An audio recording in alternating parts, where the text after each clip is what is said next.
আমাকে প্রায় ৮০-৯০ বারের উপরে ব্যবহার করছে। আমার জোর পূর্বে আমি বলছিলাম ৩ মাসের করবো, বলছে আমার ওষুধ এনে দেবে। এই যে লম্পট সাগর এনা কি এর জোরপূর্বক তারপরে ভিডিও করছে। আমার সাথে তুই সহবাস না করলে আমি ভিডিওটা ছেড়ে দিব, দেশবাসী সবাই দেখবে।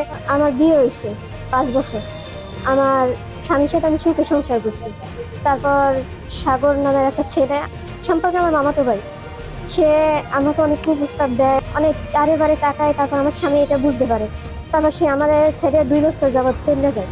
তবে আমি আমার বাবা মার কাছে থাকি। আমি বাড়িতে চলে আসার পর সে আমাকে অনেক কুপ্রস্তাব দেয়, আমি রাজি হই না। তারপর আমার বাড়িতে যায়, মানে খারাপভাবে আমার দিক তাকায়। তারপর হঠাৎ একদিন আমার বাবা মা আমার বাসায় ছিল না, তখন ও আমার কাছে যাইয়া জোর পূর্বে আমার করছে। তারপর ভিডিও করে রেখে দিছে। তারপর এই ভিডিওর হুমকি দেখাই আমার অনেকদিন ব্যবহার করছে। তারপর আমি বলে দিছি, মাসের কাছে বলে দিই। তারপর আমার বিয়ের আশা দিছে। বিয়ের আশা দেওয়ার পর এখন আমি ৩ মাসের গর্ভ। আমার এখন কোনো, আমি বলছিলাম 3 মাসের গর্ভ, বলছে আমার ওষুধ এনে দেবে। সে ওষুধ এনে দেয় না। আমি ওর বাবা মার কাছে, ওর ফ্যামিলির কাছে জানাইছি, আমার ফ্যামিলির কাছেও জানাইছি, কিন্তু কোনো ব্যবস্থা হয় নাই। আমি অনেক কান্না করছি। তারপরে তার আমার কি দিচ্ছে আমি এই কথা বলার পর, তারপর আমি আমার বাড়ি ত্যাগ করি। বাড়ি ত্যাগ করে আমার এই এলাকাবাসী এক ভাইয়ের কাছে নিয়ে স্থান নিই। ভিডিও দেখে আমার অনেক, যে আমার সাথে তুই সহবাস না করলে আমি ভিডিওটা ছেড়ে দিব, দেশবাসী সবাই দেখবে, তখন তুই কই থাকবি, এইটা বলে আমাকে অনেক হুমকি দেয়। তারপর আমার সাথে এই কাজটা করছে, বিয়ের প্রতিশ্রুতি দিয়েছে আমাকে প্রায় ৮০-৯০ বারের উপরে ব্যবহার করছে। এখন আমি এটা বিচার চাই। আমি আইনের কাছে আইছি এটা বিচারের জন্য, কারণ এখন আমার এই এলাকাবাসীও জানিয়ে গেছে আমি 3 মাসের গর্ভ। এখন যদি আমি এটা বিচার না পাই আমি কি করবো? আমার তো মরা ছাড়া কোনো উপায় নেই।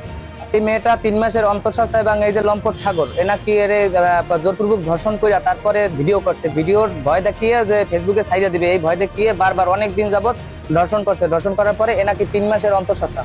তারপরে অনেকের দ্বারে দ্বারে ঘুরছে বিচারের আশায়, কিন্তু অনেক প্রভাবশালী লোক এর ভয়ভীতি দেখাইয়া এর মানে বাচ্চা নষ্ট করতে চাইছে। এখন আইনের আশ্রয় আইছে যেন আইন তার সঠিক বিচার করে। আমরাও চাই যেন এটার সঠিক বিচার হয়। দেখেন, এই মেয়েটা মনে করেন দীর্ঘ 1 সপ্তাহ মেয়েটা ঘুরতে আছে বিষের বোতল নিয়ে সবার কাছে কাছে, কিন্তু এরকম সুষ্ঠু বিচার পাচ্ছে না এই মেয়েটা।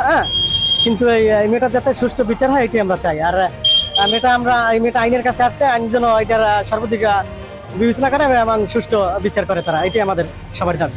আজ পর্যন্ত ছেলের একটা কামাই ছিলাম না, এবার ছেলের দ্বারা যদি এরকম কেউ বিপদগ্রস্ত হয় তাহলে সে ছেলে কি স্থানে থাকার কথা? ওই আমাদের পূর্বপুরুষের সাথে একটা জায়গা জমিলে বিশাল বিরোধ।